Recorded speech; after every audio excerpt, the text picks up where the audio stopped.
अच्छा जी। एंडोक्राइन में सबसे इंपॉर्टेंट जो हमारा ग्लैंड है ना, दैट इज पिट्यूटरी ग्लैंड। ठीक है। अच्छा जी, आप लोगों में से कोई मुझे बताएगा पिट्यूटरी ग्लैंड की लोकेशन कहाँ पे होती है? Where it is located in the brain? जी। Anyone? Anyone want to answer? Where it is located? और मेडिकल टर्म में इसे हम कहते क्या हैं?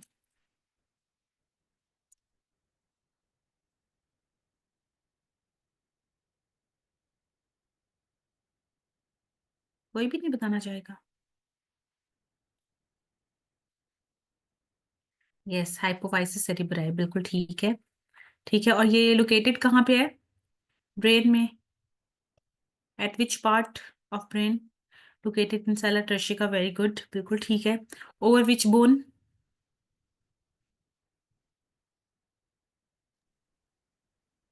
स्फीनॉइड बोन का पार्ट होता है सेला ट्रेशिका, उस पे लोकेटेड होता है।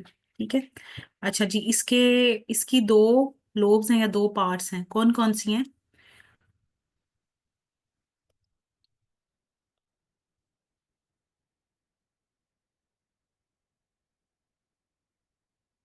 जी। Anterior and posterior. Anterior lobe को क्या कहते हैं, पोस्टीरियर लोब को क्या कहते हैं?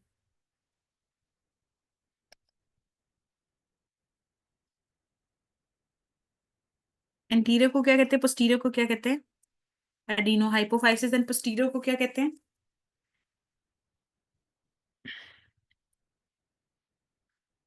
बिल्कुल ठीक है, नीरो हाइपोफाइसिस। ठीक है। अच्छा जी। एडिनो हाइपोफाइसिस से कौन कौन से हार्मोन्स प्रोड्यूस होते हैं और नीरो हाइपोफाइसिस हार्मोन्स प्रोड्यूस करता है?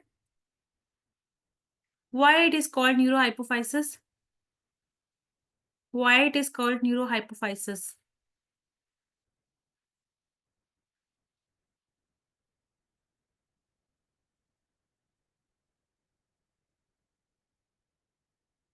Because its hormones make in have, बिल्कुल ठीक है। हाइपोथैलेमस में इसके हार्मोन्स बनते हैं, वो नर्व एंडिंग्स के थ्रू जो है वो न्यूरोहाइपोफाइसिस में आते हैं और वहां पे स्टोर होते हैं। They are not synthesized, yes, they are not synthesized in posterior pituitary lobe, उसके अंदर बनते नहीं हैं। जबकि हमारा जो इंटीरियर लोब ऑफ पिट्यूटरी जो है, उधर से हार्मोन्स प्रोड्यूस होते हैं। कौन कौन से हार्मोन्स प्रोड्यूस होते हैं? दो कैटेगरी के हार्मोन्स होते हैं। ब्रॉडली क्लासिफाई अगर हम इसको करें तो हमारे पास एसिडोफिल्स होते हैं, एसिडोफिल्स होते हैं और बेसोफिल्स होते हैं। हाँ जी। कोई बताएगा बेसोफिल में कौन से हार्मोन्स आते हैं और एसिडोफिल्स में कौन से हार्मोन्स आते हैं? जी।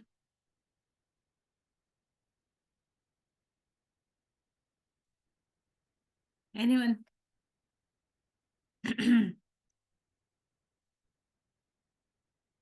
एसिडोफिल में कौन से आएंगे? ये बेसोफिलिक है या एसिडोफिलिक है? Yes. Prolactin and growth hormone दोनों ग्रोथ हार्मोन की कैटेगरी से रिलेट कर रहे हैं ना, दोनों ही ग्रोथ के लिए इंपॉर्टेंट है, प्रोलैक्टिन भी और ग्रोथ हार्मोन भी। तो ये हमारी कौन सी एसिडोफिल्स हैं। बेसोफिल में कौन कौन से हार्मोन्स आएंगे हमारे?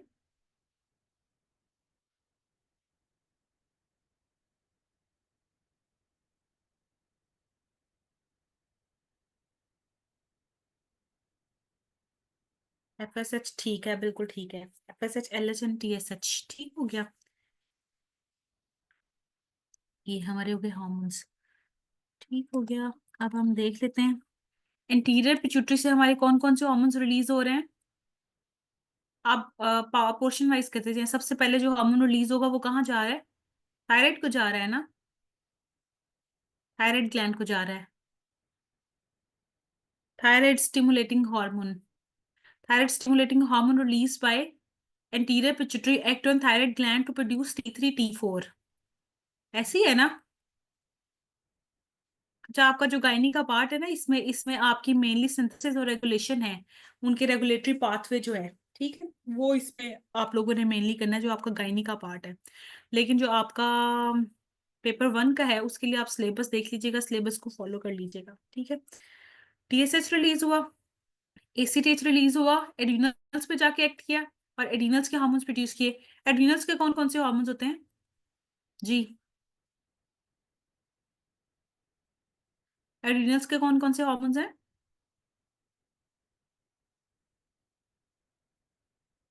जी बच्चों। Doctor Hina, doctor Shamsa, adrenals के कौन कौन से हार्मोन्स प्रोड्यूस हो रहे हैं? एड्रीनल कॉर्टेक्स के, ठीक है बिल्कुल। और हार्मोन्स कौन कौन से प्रोड्यूस करवाता है एसीटीएच जाके?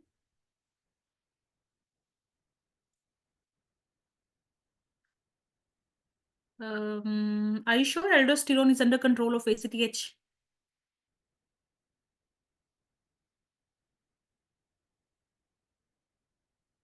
Yes. Aldosterone is not under control of ACTH, ठीक है? Yes, cortisol and DHEA, बिल्कुल ठीक है। एंड्रोजन्स ये मेनली प्रोड्यूस होते हैं under the effect of adrenocorticotropic hormones, जो कि हमारा पिट्यूटरी से प्रोड्यूस हो रहा है, ठीक है? अच्छा जी, नेक्स्ट है हमारे पास प्रोलैक्टिन। प्रोलैक्टिन रिलीज होता है हमारा इंटीरियर पिट्यूटरी से, ठीक है? और इसका रेगुलेटरी फैक्टर कहाँ से प्रोड्यूस होता है?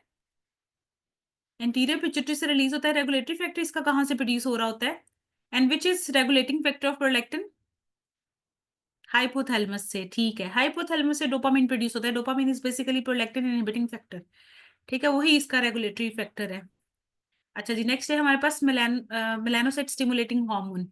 मेलानोसाइट स्टिमुलेटिंग हार्मोन का एक्शन कहाँ पे होता है? स्किन के ऊपर होता है, ठीक है? ये मेलानोसाइट बनाता है जो कि स्किन को कलर प्रोवाइड करते हैं। मेलानोसाइट, ठीक है? मेलानोसाइट की प्रोडक्शन को इनहांस करता है। नेक्स्ट है हमारा ग्रोथ हार्मोन। ग्रोथ हार्मोन कहाँ पे जाके एक्ट करता है? ग्रोथ हार्मोन जैसे कि नाम से ही पता चल रहा है, ग्रोथ हार्मोन ग्रोथ करवाता है। ग्रोथ किसके थ्रू होती है? बोन्स के थ्रू होती है, टिश्यूज के थ्रू होती है। बोन्स की एपिफेजल प्लेट्स जो होती हैं उसके थ्रू ग्रो करवाता है, ठीक है? ग्रोथ हार्मोन का एक्ट। ग्रोथ हार्मोन के लिए हमें कौन सा हार्मोन रिक्वायर होता है? कौन से फैक्टर्स रिक्वायर होते हैं?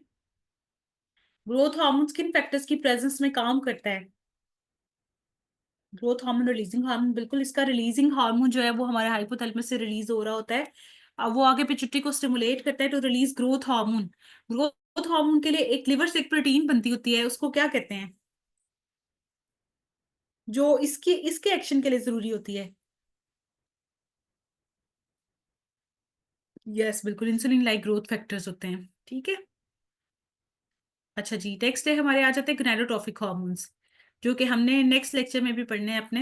हमारा जो साइकिल है, मेंस्ट्रुअल साइकिल, जो नेक्स्ट हमारा आ रहा है रिप्रोडक्टिव फिजियोलॉजी का सेकंड पार्ट। अच्छा जी, ये हमारे रिलीज होते हैं एफएस और LH under the control of gonadotropin releasing hormone which is released by hypothalamus, ठीक है?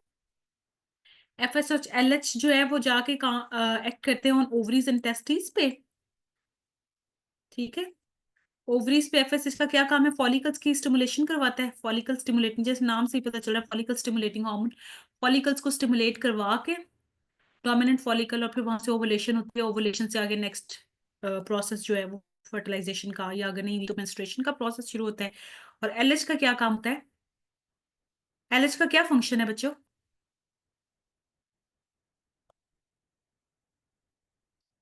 जी, एलएच का क्या काम है? एलएच ओवुलेशन में करवाता है। एलएच सर्ज होती है, ठीक है? LH surge is associated with ovulation, ठीक है? एफएसएच फॉलिकल स्टिमुलेशन, और एलएच जो है that is associated with ovulation, ठीक हो गया? और टेस्टिस में हम देखें एफएसएच का क्या काम होता है? एफएसएच जाके सर्टोली सेल्स की, सर्टोली सेल्स पे एक्ट करता है। सर्टोली सेल से क्या बनती है? इनहिबिन प्रोटीन बनती है, ठीक है? Inhibin protein. और एलएच कहाँ पे एक्ट करते हैं? जाके इंटरस्टिशियल सेल्स पे एक्ट करते हैं। इंटरस्टिशियल सेल से आगे हमारे उसके जो हार्मोन्स है टेस्टोस्टेरोन वगैरह वो बनते हैं, ठीक है? ये हम आगे भी देख लेते हैं। अच्छा जी, और कौन सा हार्मोन प्रोड्यूस होता है? ऑक्सीटोसिन और एडीएच। ये बेसिकली सेक्रीट होते हैं फ्रॉम पोस्टीरियर पिट्यूटरी, सिंथेसाइज होते हैं हाइपोथैलेमस के अंदर। What is the action of oxytocin? जी, what is the function of oxytocin?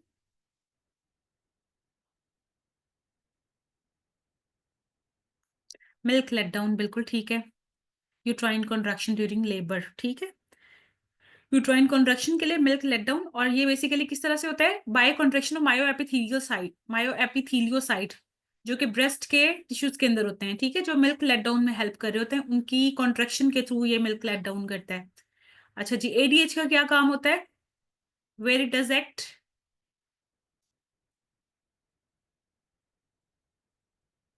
Yes, renal में। और काम क्या होता है इसका?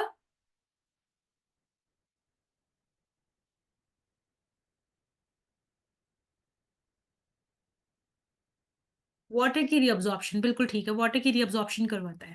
ठीक हो गया। अच्छा जी, अभी इस पूरी डायग्राम से आप लोगों ने क्या सीखा है? ब्रॉडली हमने क्लासिफाई कर दिया है पिट्यूटरी के हार्मोन्स को दो कैटेगरीज के अंदर, एसिडोफिल्स के अंदर और बेसोफिल्स के अंदर। एसिडोफिल्स के हार्मोन्स आपने याद रखने हैं और बेसोफिल्स के हार्मोन्स आपने याद रखने हैं, ठीक है। एसिडोफिल्स में कौन कौन से हार्मोन्स आते हैं? एसिडोफिल्स में दोनों ग्रोथ, जैसे जो ग्रोथ में इन्वॉल्व होते हैं ना, ग्रोथ हार्मोन और प्रोलेक्टिन, ठीक है, प्रोलेक्टिन एंड ग्रोथ हार्मोन। और जो हमारा बेसोफिल है,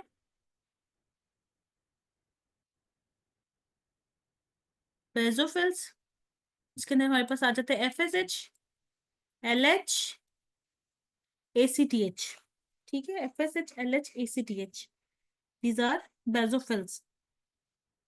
इसको इसको ना फर्स्ट एड में इसका बड़ा अच्छा एक निमोनिक लिखा हुआ है, उससे याद रख लें आप। Flat flat pig, flat pig, ये इसका निमोनिक लिखा हुआ है आई थिंक, जहां तक मुझे याद है। एफएसएच है, एलएच है, एसीटीएच है, टीएसएच है, प्रोलेक्टिन है, और इसके अलावा ग्रोथ हार्मोन है। हाँ, फ्लैट पिग लिखा हुआ है इसका, ठीक है। अच्छा जी, यहाँ तक क्लियर हो गया सबको?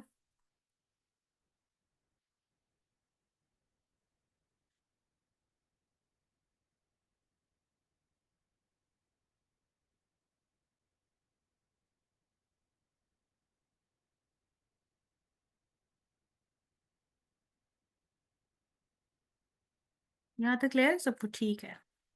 अच्छा जी, ये हमारे आगे हमारे एसोसिएटेड फैक्टर्स जो होते हैं जिनके थ्रू पिट्यूटरी पे एक्ट होता है। हाइपोथैलेमस से कौन कौन से फैक्टर्स रिलीज हो रहे हैं, अब ये हम लोगों ने देखने हैं, ठीक है। डोपामिन रिलीज हो रहा है, इसने जाके इंटीरियर पिट्यूटरी पे क्या करना है? प्रोलेक्टिन की सिक्रीशन को इनहिबिट करना है, ठीक है। ये हमारा हो गया डोपामिन का रेगुलेटिंग फैक्टर। क्लियर है? थायराइड, टीआरएच, टीआरएच रिलीज हुआ, ठीक है। थायरोटॉफिन रिलीजिंग हार्मोन, थायरोटॉफिन रिलीजिंग हार्मोन ने जाके पिट्यूटरी को स्टिमुलेट किया टू रिलीज टीएसएच, टीएसएच ने थायराइड पे एक्ट किया और T3 T4 बना देना है। ये कॉर्टिकोट्रोफिन रिलीजिंग हार्मोन रिलीज हुआ हाइपोथैलेमस से। एसीटीएच इसने रिलीज करवाया फ्रॉम इंटीरियर पिट्यूटरी और उसने एड्रीनल कॉर्टेक्स पे जाके कॉर्टिसोल को रिलीज करवाना है और एंडोजेंस को रिलीज करवाना है। इसके अलावा हमारे पास हाइपोथैलेमस से रिलीज होता है स्मेटोस्टेटिन। स्मेटोस्टेटिन का क्या काम होता है जी? What is the function of स्मेटोस्टेटिन?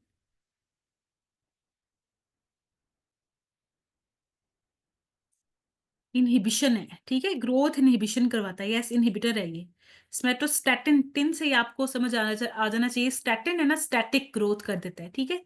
इसके अलावा growth hormone releasing hormone, growth hormone को रिलीज करवाता है ये, और स्मेटोस्टैटिन जो है वो इनहिबिट करवा देता है, ठीक है। इस ये गए लिवर पे जाके एक्ट किया, वहां से insulin like growth factor release हो गए, ठीक हो गया। Insulin like release growth factors जो होते हैं उनकी प्रेजेंस में जो है इसने एक्ट करके ग्रोथ करवानी है, और स्मेटोस्टेटिन इसका इनहिबिटर है।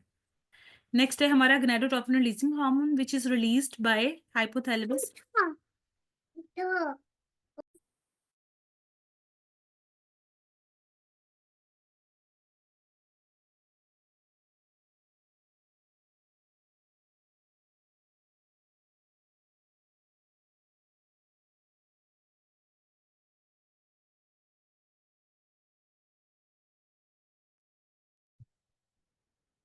अच्छा जी, gonadotropin releasing hormone released by hypothalamus act on anterior pituitary to release FSH and LH, which are gonadotrophins.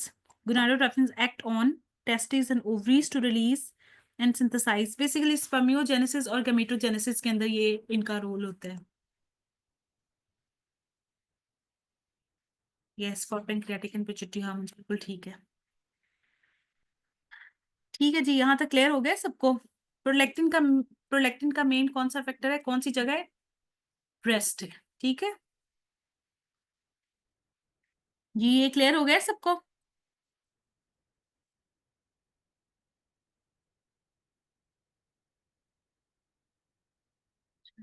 अब हम कर लेते हैं अपने रेगुलेटरी पाथवेज। सबसे पहले बात करते हैं थायराइड की।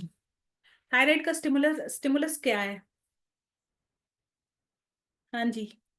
थायराइड का स्टिमुलस क्या है, कैसे रिलीज होते हैं, क्या चीज स्टिमुलेट करती है थायराइड को, and what is the negative feedback pathway?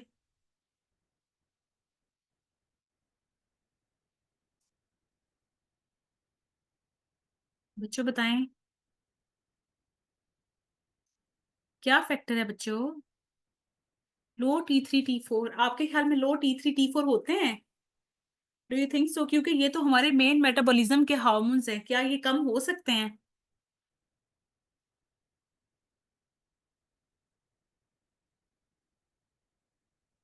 हमारा जो हाइपोथैलेमस है वहां से रिलीज हो रहा होता है थायरोटॉफिन रिलीजिंग हार्मोन, ठीक है। वो पिट्यूटरी पे एक्ट करता जाता है और वहां से थायराइड थायराइड ग्लैंड के ऊपर एक्ट करके T3 T4 बनाते जाते हैं। जब T3 T4 ज्यादा होते हैं, T3 T4 बनते जाते हैं। Yes, low TSH will release TRH। हाँ बिल्कुल ठीक है। और वो आगे नेगेटिव अपना फीडबैक दे देते हैं, वो पीछे से इसकी इसकी सिंथेसिस को इनहिबिट करते जाते हैं, ठीक है। ये इसका मेनली रेगुलेशन रेगुलेशन का पाथवे है, ठीक है। TSH की प्रोडक्शन को भी डिक्रीज करते हैं और थायराइड थायरोटॉफिन रिलीजिंग हार्मोन की प्रोडक्शन को भी डिक्रीज करते हैं। तो ये नेगेटिव फीडबैक है इसका। T3 T4 ज्यादा होते जाते हैं और वो पीछे से उसकी सिंथेसिस को इनहिबिट करते जाते हैं, TRH और TSH। अगर T3 T4 कम होंगे तो वो जो है ना वो स्टिमुलस नहीं होगा, क्योंकि पीछे से हाइपोथैलेमस से हमारा थायराइड रिलीजिंग हार्मोन रिलीज होता रहेगा। उसको जो इनहिबिट करना है ना, उसकी प्रोडक्शन को जो डिक्रीज करना है, नेगेटिव फीडबैक जो देना है वो T3 T4 ने देना है, जो कि आगे कंटिन्यूसली सिंथेसाइज हो रहे होते हैं थायराइड से, स्टोर होते होते हैं, सिंथेसाइज होते हैं। जो ब्लड के अंदर जो हमारी कंसंट्रेशन है T3 T4 की, उसके लेवल से जो है वो इनकी प्रोडक्शन डिक्रीज होगी, TSH और TRH की, ठीक है। जी क्लियर है थायराइड का रेगुलेटरी पाथवे?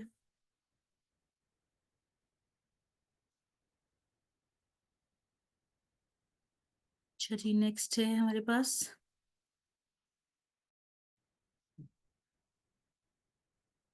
पैराथायराइड। पैराथायराइड का क्या स्टिमुलस है? हाँ जी।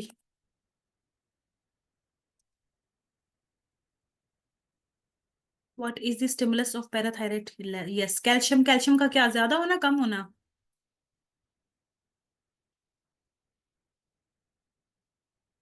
लो कैल्शियम, बिल्कुल ठीक है, low calcium is the stimulus for thyroid parathyroid hormone synthesis. तो फिर क्या, कैसे एक्ट करता है ये? क्या करेगा? लो कैल्शियम हुआ, उसने आके पैराथायराइड को स्टिमुलेट किया, पैराथायराइड को स्टिमुलेट किया, PTH निकला। PTH ने कहाँ जाना है? बोन्स के ऊपर एक्ट करना है, वहां से कैल्शियम की रिजॉर्प्शन करवानी है, ठीक है। फिर उसने जाना है किडनीज के पास। किडनीज के पास जाके उसने कैल्शियम जो है वो कैल्शियम नहीं, सॉरी, विटामिन D3 की एक्टिवेशन करवानी है, ठीक है। एज यू ऑल नो कि वन हाइड्रोक्सिलेशन जो है, वन अल्फा हाइड्रोक्सिलेशन कहाँ पे होती है? किडनीज के अंदर 25 हाइड्रोक्सिलेशन कहाँ पे होती है?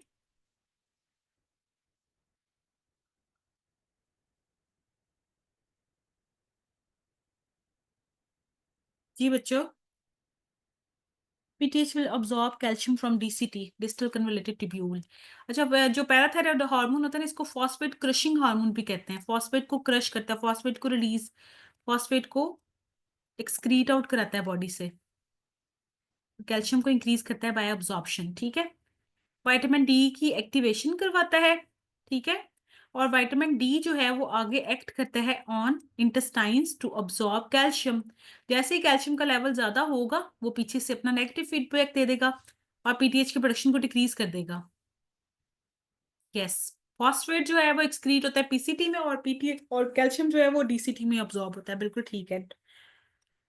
You are very right doctor Hina. अच्छा जी, ये क्लियर हो गया है सबको पैराथायराइड का regulatory pathway? Decrease, calcium decrease हुआ। अच्छा, इसके इसके अलावा क्या क्या इसके वो फैक्टर्स होते हैं, और क्या क्या चीजें होती हैं? एक तो हो गया इसका डिक्रीज कैल्शियम, ठीक हो गया। एक हो गया इंक्रीज फॉस्फेट, PO4। एक हो गया इसका डिक्रीज मैग्नीशियम। दीज और दीज और ऑल, ये तीनों चीजें जो है ना, ये इन्वॉल्व है इसकी स्टिमुलेशन में, ये पीटीएच की प्रोडक्शन को इंक्रीज करवाती हैं, ठीक हो गया। और अगर बहुत ज्यादा हाइपोस्फियर हाइपोमैग्नीसीमिया हो जाए, स्फीयर हाइपोमैग्नीसीमिया हो गया तो ये क्या करवाती है, ये पीटीएच की प्रोडक्शन को इंक्रीज करवाती हैं। If I am not wrong, first aid में यही ऐसे ही लिखा हुआ है जी। एनीवन, किसी ने फर्स्ट एड पढ़ी हुई हो?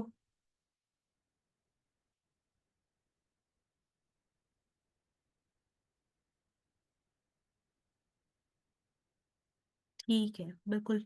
स्फीयर हाइपोमैग्नीसीमिया होगा, स्फीयर हाइपोमैग्नीसीमिया होगा तो सॉरी, ये सारे फैक्टर्स जो है वो इंक्रीज करवा रहे हैं ना, तो स्फीयर हाइपोमैग्नीसीमिया होगा तो वो इसकी प्रोडक्शन को डिक्रीज करेगा, ठीक है। ये ऑपोजिट हो गया था, क्योंकि ये सारे फैक्टर इंक्रीज करवा रहे हैं पीटीएच को, और अगर स्फीयर हाइपोमैग्नीसीमिया हो गया है तो वो इसकी प्रोडक्शन को डिक्रीज करवाएगा, पीटीएच की प्रोडक्शन को, ठीक है।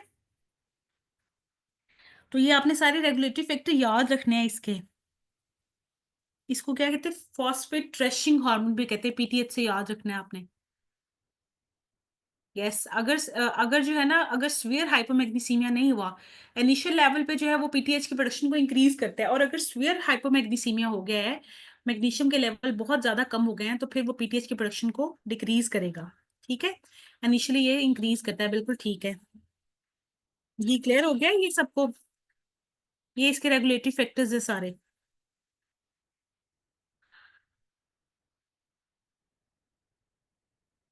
फॉस्फेट को एक्सक्रीट आउट करता है किडनीज में, पीसीटी से। कैल्शियम को अब्सॉर्ब करता है, डीसीटी से। बोन की रिजॉर्प्शन करके कैल्शियम और फॉस्फेट दोनों के लेवल को इंक्रीज करता है। और विटामिन डी की एक्टिवेशन के थ्रू इंटेस्टाइन से कैल्शियम की अब्सॉर्प्शन करता है, ठीक है। ये भूलेगा तो नहीं अब?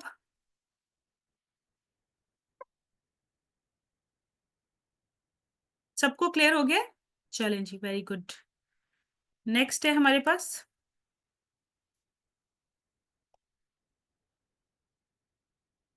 जी, ये आगे हमारे गनाडोट्रोफिन, ठीक है। गनाडोट्रोफिन कहाँ से रिलीज होते हैं, कहाँ से इसका आता है फैक्टर? गनाडोट्रोफिन रिलीजिंग हार्मोन हाइपोथैलेमस से रिलीज होगा, पिट्यूटरी पे जाके एक्ट करेगा, पिट्यूटरी से रिलीज कराएगा FSH और LH। कौन सी कैटेगरी से बिलोंग करते थे ये, कौन सी कैटेगरी से बिलोंग करते हैं FSH और LH? बेजोफिलिक, ठीक है, ये भूलने नहीं चाहिए, ये MCQ में आ सकते हैं। बेजोफिलिक, ठीक है। FSH और LH ये जाता है सर्टोली सेल्स पे एक्ट करेंगे, मेल्स के अंदर है, ठीक है। सर्टोली सेल्स पे एक्ट करेंगे, वहां से इनहिबिन को रिलीज करवाते हैं, और वो नेगेटिव फीडबैक दे रहा है इसको, ठीक है। ये जो है ना हमारा हाइपोथैलेमस को नेगेटिव फीडबैक दे रहा है, इनहिबिन, ठीक है। नाम से ही आइडिया हो रहा है, इनहिबिन इनहिबिट कर रहा है, डिक्रीज कर रहा है, नेगेटिव फीडबैक लूप दे रहा है इसको, हाइपोथैलेमस को, टू रिलीज GnRH, ठीक है। और सेकेंडली FSH क्या करवा रहा है, स्पर्मेटोगोनिया की सिंथेसिस को इंक्रीज करता है, जैसे फॉलिकल स्टिमुलेशन करता है, फॉलिकल्स के साइज को इंक्रीज करता है, फॉलिकल्स की ग्रोथ को बढ़ाता है। इस तरह से मेल्स के अंदर स्पर्मेटोगोनिया बनाता है, स्पर्मेटोजेनेसिस के अंदर रोल प्ले करता है। और जो LH है वो FSH के LH जो है वो इंटरस्टिशियल सेल्स पे एक्ट करता है, वहां से जो मेल हार्मोन्स होते हैं, एंड्रोजन्स और टेस्टोस्टेरोन, उनकी प्रोडक्शन को इंक्रीज करता है। जब उनका लेवल इंक्रीज करता है और इनहिबिन का लेवल जो है वो इंक्रीज कर रहा होता है, तो वो वापस नेगेटिव फीडबैक लूप दे रहे होते हैं हाइपोथैलेमस को, to decrease the release of GnRH। अच्छा जी, ये मुझे जरा बताइए, GnRH की रिलीज होती कैसी है? जब इनिशियली प्यूबर्टी के लेवल पे GnRH के, इसके लिए एक पर्टिकुलर वर्ड यूज होता है, किसी को आइडिया हो तो?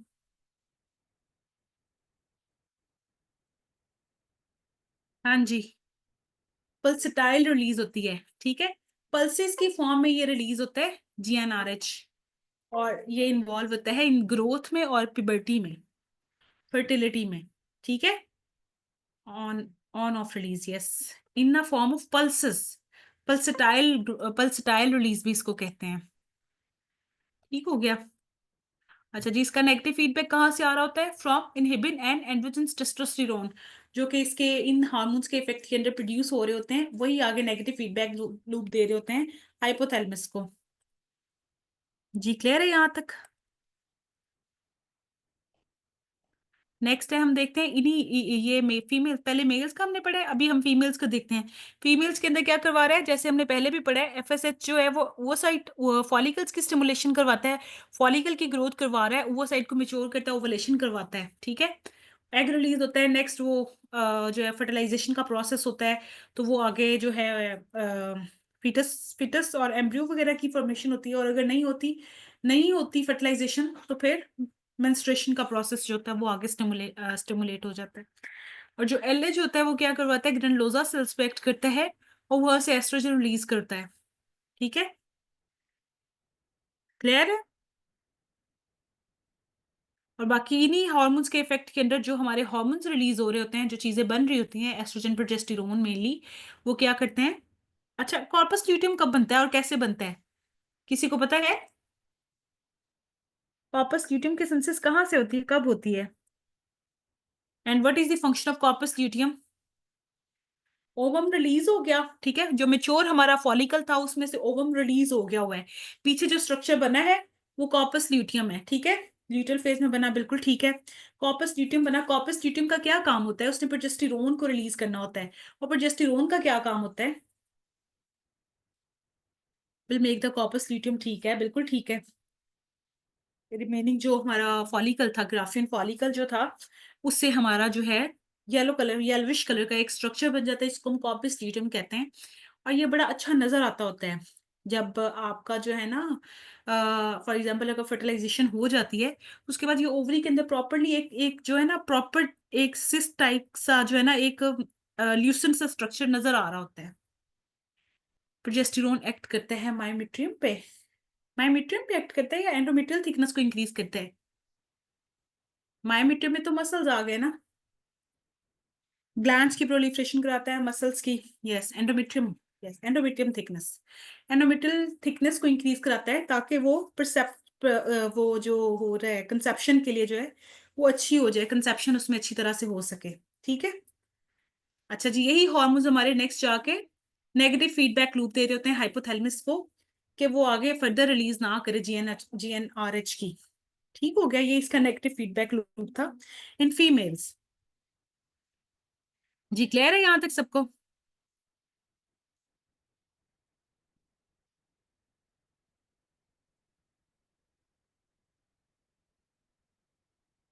नेगेटिव फीडबैक, बच्चे ये नेगेटिव फीडबैक दे रहे हैं ना एस्ट्रोजन प्रोजेस्टेरोन, जो हमारे ग्रैनुलोसा सेल्स हैं, यही हम लोगों ने पढ़े हैं ना। ये जो हमारे ग्रैनुलोसा सेल से एस्ट्रोजन रिलीज हो रहा होता है, ये पीछे जाके नेगेटिव फीडबैक लूप दे रहा होता है, नेगेटिव फीडबैक बना रहा होता है विद हाइपोथैलेमस के वो फर्दर जीएनआरएच की रिलीज ना करे।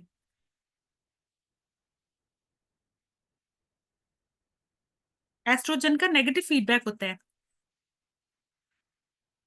ठीक है।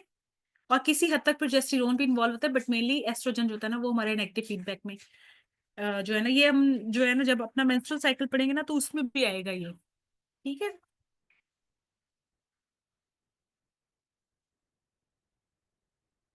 अच्छा जी, नेक्स्ट आ गया हमारा growth hormone. Growth hormone releasing hormone जो हमारा फैक्टर है, स्टिमुलेटरी फैक्टर है, वो हाइपोथैलेमस से रिलीज होता है। हाइपोथैलेमस से रिलीज होकर उसने जाके एक्ट करना है on interior pituitary. Growth hormone कौन से कैटेगरी से बिलोंग करता था? जी बच्चों, ग्रोथ हार्मोन कौन सी कैटेगरी से बिलोंग करता था? एसिडोफिल से, ठीक है, एसिडोफिल से बिलोंग करता था। हाइपोथैलेमस से ही हमारा जो है इनहिबिटरी फैक्टर भी रिलीज होता है और स्टिमुलेटरी फैक्टर भी रिलीज होता है। सोमैटोस्टेटिन जो है वो इनहिबिटरी फैक्टर है, और रिलीजिंग फैक्टर जो है वो हमारा रिलीज फैक्टर है।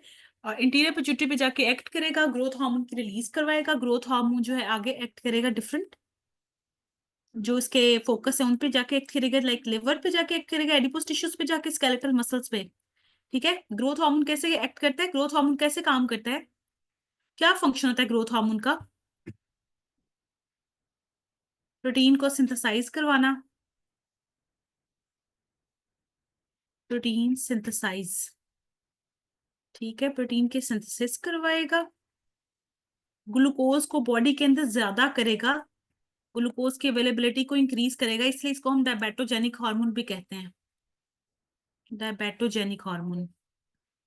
ठीक है। ग्लूकोज के लेवल को इंक्रीज करवाता है, लाइपोजेनेसिस करवाता है, प्रोटीन की सिंथेसिस करवाता है, लीन बॉडी ग्रोथ जो है उसको करवाता है by stimulating muscles and bones. ठीक है। लेंथ को इंक्रीज करवाता है, lean lean growth of body को इंक्रीज करता है।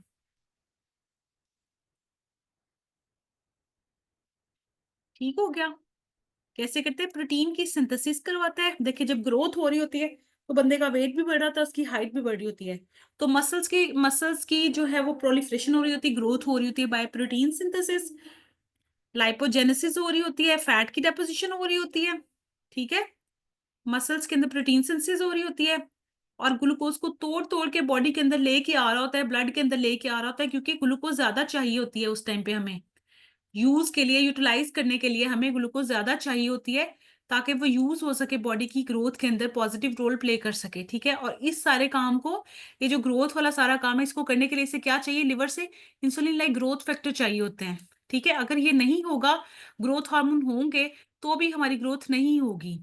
और अगर ग्रोथ हार्मोन नहीं, ग्रोथ हार्मोन अगर ये है, ग्रोथ हार्मोन है और ये नहीं है तो भी नहीं होगी। अच्छा, अगर ग्रोथ हार्मोन कम हो गए हैं, ग्रोथ हार्मोन रिलीज नहीं हो रहे, तो फिर इस कंडीशन को क्या कहते हैं? जी,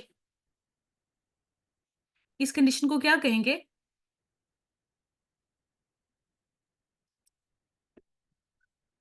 चिल्ड्रन में भी और अडल्ट्स में?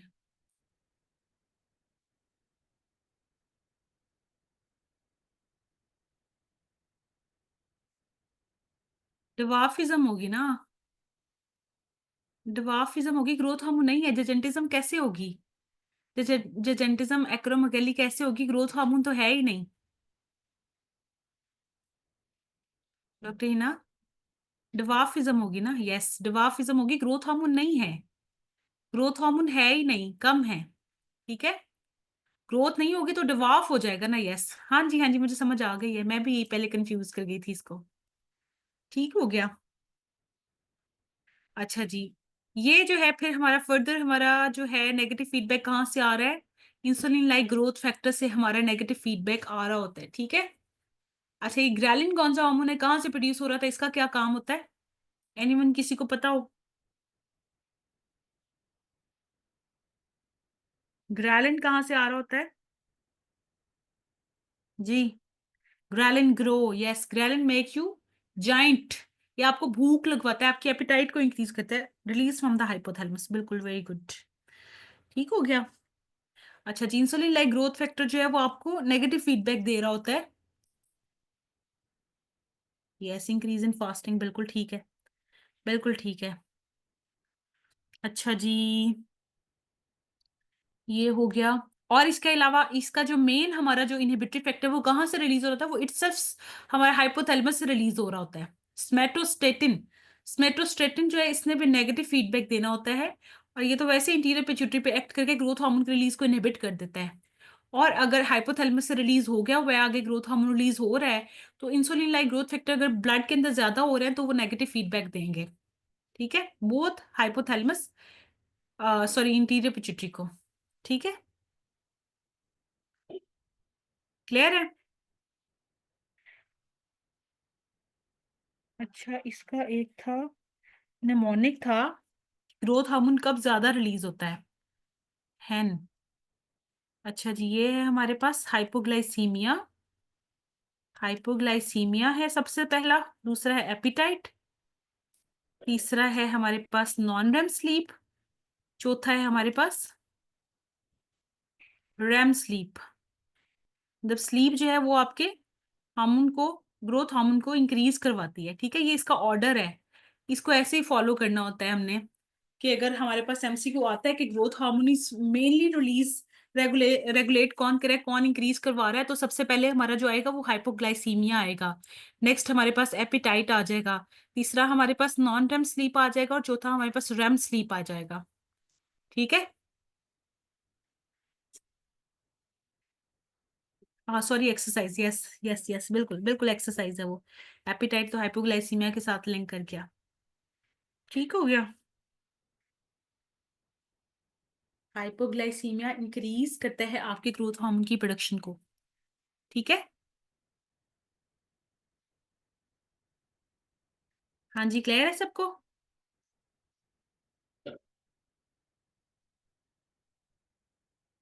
ओके, नेक्स्ट है हमारे पास।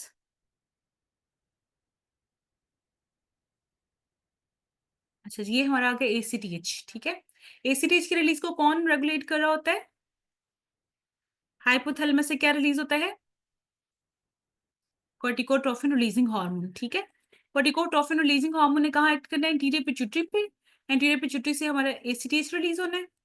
और वही क्वेश्चन, एसीटीएच जो है उसने जाके हमारे एड्रीनल्स पे एक्ट करना है, एड्रीनल कॉर्टेक्स पे एक्ट करना है। एड्रीनल कॉर्टेक्स पे एक्ट करके उसने किसकी प्रोडक्शन को इंक्रीज करना है? कॉर्टिसोल्स की, मेनली कॉर्टिसोल, और हमारे जो एंड्रोजन्स हैं। ठीक है। इसको हम कहते हैं जीएफआर। जीएफआर। ठीक है। सबसे पहले हमारा कौन सा पार्ट? ग्रेनुलोजा। सेकंड हमारे पास कौन सा पार्ट है? वेसिकुलेटा। और थर्ड हमारा कौन सा पार्ट है? रेटिकुलरिस। रेटिकुलरिस। ठीक है। ग्रेनुलोजा से क्या चीज रिलीज हो रही है? हाँ जी, ग्रेनुलोजा से एल्डोस्टेरोन। ठीक है, वही बात, aldosterone is not the under action of ACTH. ACTH के अंडर इसकी रिलीज नहीं होती। ठीक है। किस किस हार्मोन के अंडर इसकी रिलीज होती है? कौन सा हार्मोन आके स्टिमुलेट करता है इसको? जी बच्चों, ग्रेनुलोजा को कौन सा हार्मोन एक्ट करके रिलीज करवाता है एल्डोस्टेरोन को? ये भी लिखा हुआ है फर्स्ट एड में, एंजियोटेंसिन 2, बिल्कुल ठीक है। इसको में डॉक्टर हिना ने पढ़ी हुई है, ये है ना? आपने एंडो कर ली हुई है डॉक्टर हिना?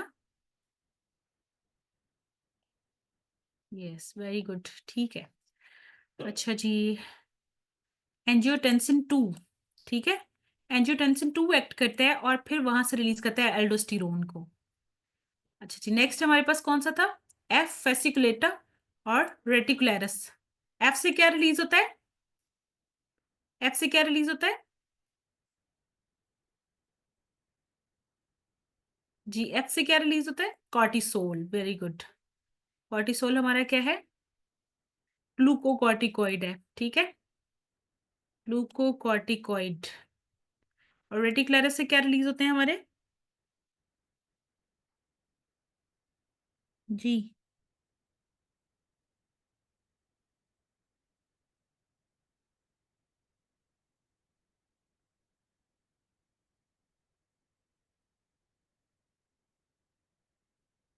किसी को कॉर्टिसोल के फंक्शंस पता है? हाँ जी, कॉर्टिसोल के फंक्शंस बताएं जरा मुझे। कॉर्टिसोल का क्या काम है बॉडी के अंदर?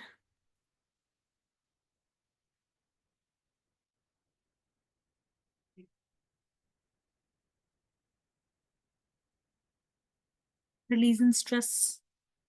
बिल्कुल ठीक है, स्ट्रेस स्ट्रेसफुल कंडीशन में रिलीज होता है। काम क्या करता है कॉर्टिसोल के? बड़ी इंपॉर्टेंट काम है हमारी बॉडी के अंदर।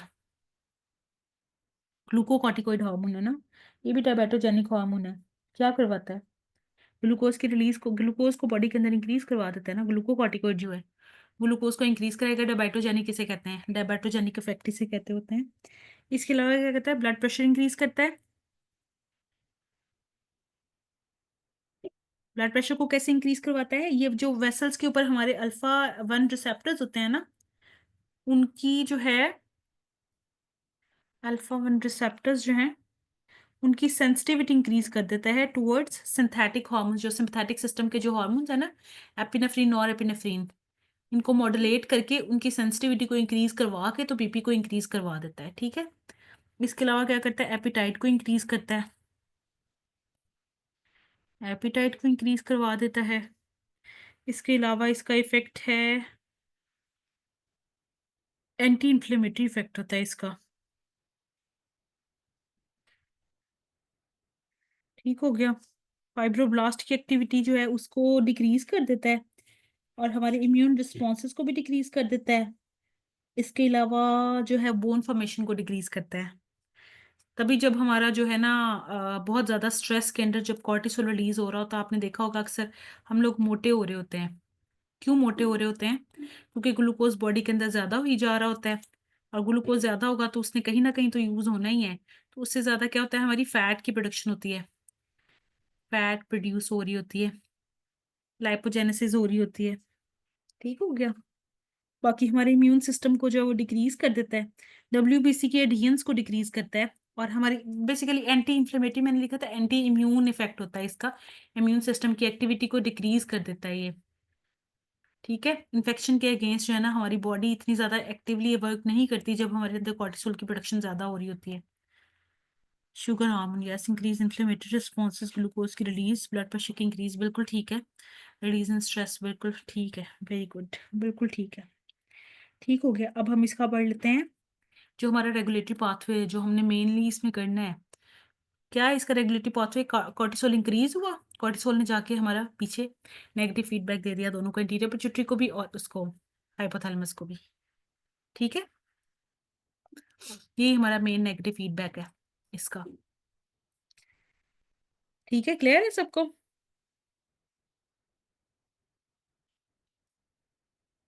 नेगेटिव फीडबैक क्लियर हो गया सबको?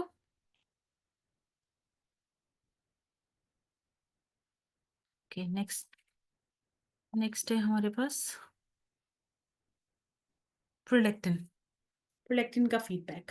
अच्छा जी, प्रोलैक्टिन जैसे हमने पहले भी पढ़ा है, प्रोलैक्टिन हमारे कहाँ से रिलीज हो रहे हैं? इंटीरियर पिट्यूटरी से रिलीज हो रहा। ठीक है, कहाँ से इसके इसका जो स्टिमुलस कहाँ से आ रहा है? प्रोलैक्टिन की स्टिमुलस कहाँ से आ रही है? प्रोलैक्टिन कहाँ से रिलीज हो रहा है, क्यों रिलीज हो रहा है? हाँ जी, बताएं। लिखा भी होगा इधर, हाइपोथैलेमस से रिलीज हो रहा है। किस चीज ने, क्या चीज ने स्टिमुलेट किया प्रोलैक्टिन के रिलीज को? क्योंकि नॉर्मली तो प्रोलैक्टिन हमारी बॉडी के अंदर बहुत कम होता है। डोपामिन इनहिबिटरी फैक्टर है, बिल्कुल ठीक है इसका। ठीक है, प्रोलैक्टिन की रिलीज को कौन स्टिमुलेट कर रहा होता है? सकलिंग ना, बेबी की सकलिंग जो है, यस, सकलिंग रिफ्लेक्स इंक्रीज करता है इसको। ठीक है, सकलिंग होती है, सकलिंग स्टिमुलस होता है वह स्पाइनल एफरेंट, और दूसरा किसी हद तक जो है वो टीआरएच, बट मेनली इसको कौन कर रहा होता है? सकलिंग इफेक्ट आता है। ठीक है, और उसने क्या करना है, एक्ट करना है हमारे इंटीरियर पिट्यूटरी पे, इंटीरियर पिट्यूटरी से प्रोलैक्टिन की रिलीज को स्टिमुलेट करना है। प्रोलैक्टिन ने कहाँ कहाँ एक्ट करना है वो हम देख लेते हैं। हाइपोथैलेमस, हाइपोथैलेमस पे जाएगा। ठीक है, वहां से जीएनआरएच की रिलीज को डिक्रीज करवा देगा, एफएसएच एलएच की प्रोडक्शन डिक्रीज हो जाएगी। और इसी वजह से जो है ना, जब फीमेल का जो है वो लैक्टेशन वाला पीरियड चल रहा होता है, उसके ड्यूरिंग उसके पीरियड्स जो है या तो होते ही नहीं है या फिर इरेगुलर पीरियड्स होते हैं। ठीक है, एमेनोरिया करवाता है, बिल्कुल ठीक है। इसलिए इसको नेचुरल कॉन्ट्रासेप्शन भी कहते हैं, लैक्टेशन को नेचुरल कॉन्ट्रासेप्शन भी कहते हैं। ठीक है, और अक्सर आपने देखा होगा फीमेल्स का जो है ना, मोस्टली जो इनफर्टिलिटी वाली फीमेल्स होती हैं हमारे पास आती हैं, हम उनका प्रोलैक्टिन लेवल करवाते होते हैं। वो इसीलिए करवाते हैं, यही देखने के लिए करवाते हैं कि आया इनका कोई एडिनोमा वगैरह तो नहीं है, प्रोलैक्टिन सिक्रीटिंग एडिनोमा ना हो। प्रोलैक्टिन लेवल्स करवा के देखते हैं कि अगर तो वो ज्यादा है, इसका मतलब है उनका कोई प्रोसेस जो है या प्रोलैक्टिन एडिनोमा ऐसा ऐसी कोई चीज चल रही है।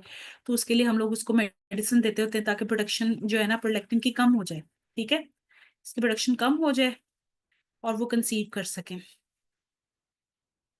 ठीक है, इससे क्या करवाता है, ये एमनोरिया करवाता है। उसके बाद जो है लिम्बिक सिस्टम पे जाके एक्ट करता है।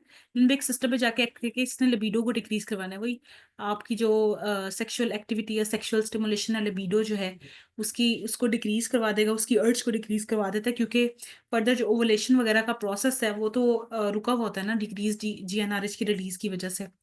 अच्छा जी, इम्यून सिस्टम पे एक्ट करके वहां पे इम्यून सिस्टम को जो है एक्टिवेट करता है, मैच्योर करवाता है हमारे इम्यून सेल्स को।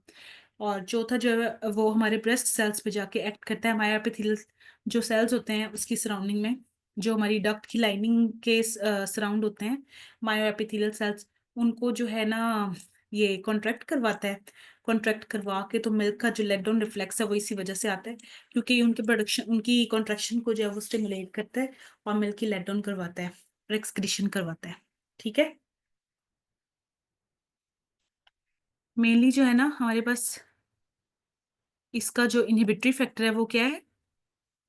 डोपामिन इनहिबिटरी फैक्टर, डोपामिन की रिलीज होती है। ठीक है। और जो चीज थायराइड को इनहिबिट कर रही है ना, टीआरएच को इनहिबिट कर रही है, वो भी इनडायरेक्टली इसके प्रोडक्शन को इनहिबिट कर रही होती है। ठीक है, क्योंकि किसी ना किसी हद तक स्टिमुलेटरी इफेक्ट भी होता है इसका, और इनहिबिटरी इफेक्ट भी होता है। कोई भी चीज जिसकी वजह से, जैसे T3 T4 की प्रोडक्शन है, उसने जाके नेगेटिव फीडबैक लूप दिया है इसको, टीआरएच को, तो उसके साथ जो हमारी प्रोलेक्टिन है ना, उसकी रिलीज भी डिक्रीज हो जाती है। ठीक है जी। प्रोलेक्टिन क्लियर हो गया? प्रोलेक्टिन का एक्शन क्लियर हो गया सबको?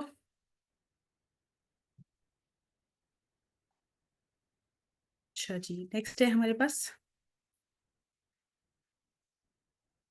ये भी सेम ही आई, प्रोलेक्टिन, प्रोलेक्टिन का ही है। ठीक है, बेबी की क्राई हो या बेबी सकलिंग जो है उसका रिफ्लेक्स हो, तो ब्रेन पे जाता है, पिट्यूटरी पे जाता है, एंटीरियर पिट्यूटरी पे जाके उसने जो है वो रिलीज करवाना होता है हमारे पास जो प्रोलेक्टिन है उसको।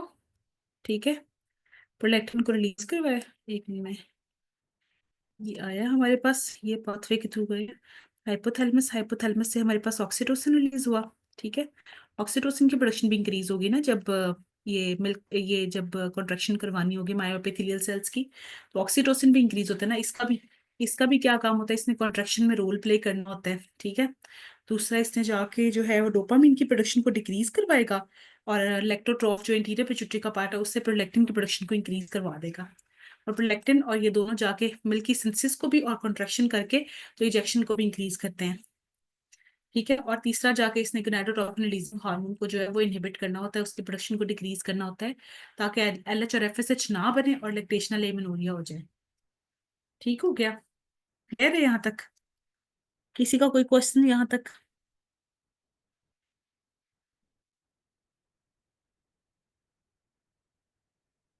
या आप लोगों का जो है क्या नाम है, पेपर 1, उसमें पैथोलॉजी है इसकी? आई थिंक जहाँ तक मुझे याद है पिछले वाले सिलेबस में तो पैथोलॉजी नहीं थी इसकी।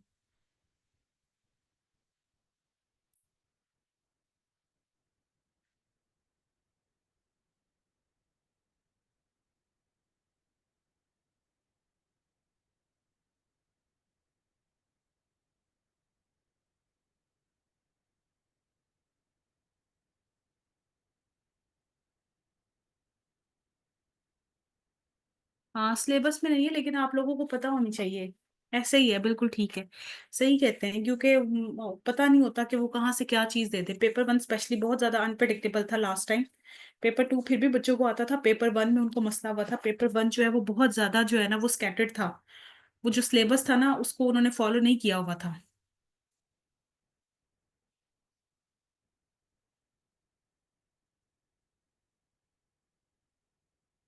ये हमारा एंडोक्राइन का पार्ट तो हो गया कंप्लीट। अब नेक्स्ट हमारा जो है ना सेकंड वाला पार्ट है जो, वो हम कर लेंगे। अच्छा, वो आप लोगों ने कंप्लीट करके टेस्ट देना है या फिर इन्हीं दोनों पार्ट का टेस्ट देना है आप लोगों ने पहले?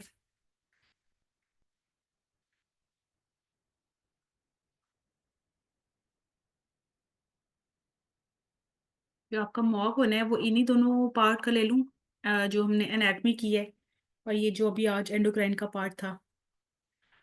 चल इन दोनों टॉपिक का ही ले लेते हैं, वो बाकी बाद में तब देख लेंगे जब वो पढ़ेंगे।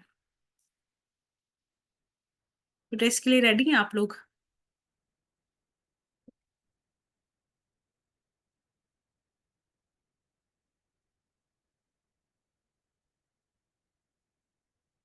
सब लोग टेस्ट के लिए रेडी हैं? कल का दिन निकाल के परसों।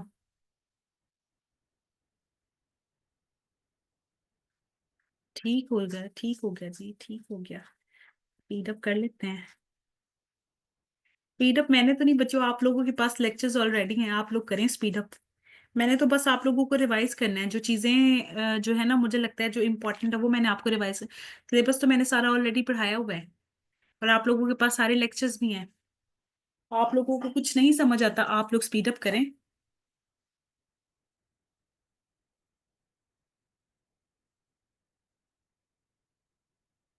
टेस्ट सिलेबस में एनाटॉमी वाला पोर्शन है आपका, और ये जो आज हमने पढ़ा है एंडोक्राइन का पार्ट जो है, रिप्रोडक्टिव फिजियोलॉजी में जो एंडो का पार्ट है।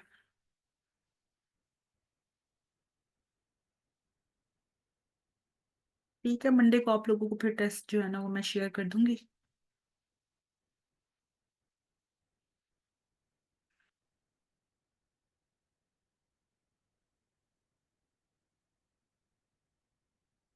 चल ठीक है, अगर किसी का कोई क्वेश्चन नहीं है इंशाल्लाह फिर मंडे को टेस्ट के साथ ही।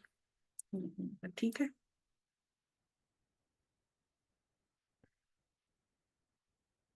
ओके जी, अल्लाह हाफिज। हाँ जी, हाँ जी, बताएं।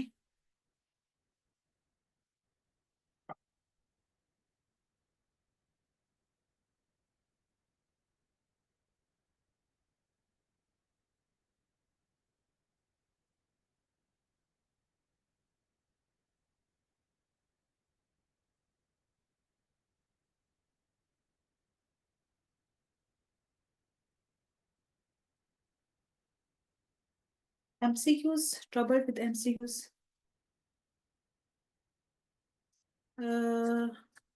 मुझे समझ नहीं आया डॉक्टर हिना, आप क्या कहना चाह रही हैं? तो आप लोगों की डिस्कशन होगी ना एमसीक्यूज की, ऐसे थोड़ी ना। आप लोगों की डिस्कशन भी होगी ना। एमसीक्यूज पहले होंगे। हाँ जी बिल्कुल, हर आप लोगों के जैसे दो दो टॉपिक्स कंप्लीट होते जाएंगे, आप लोगों के जो है ना वो उसके टेस्ट होंगे।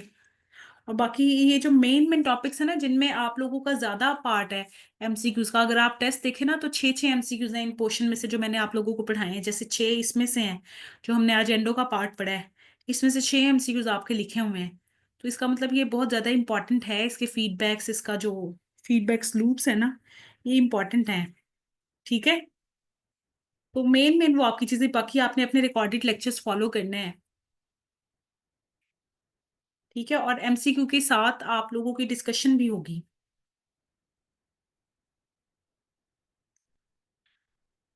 चलें जी, ठीक है।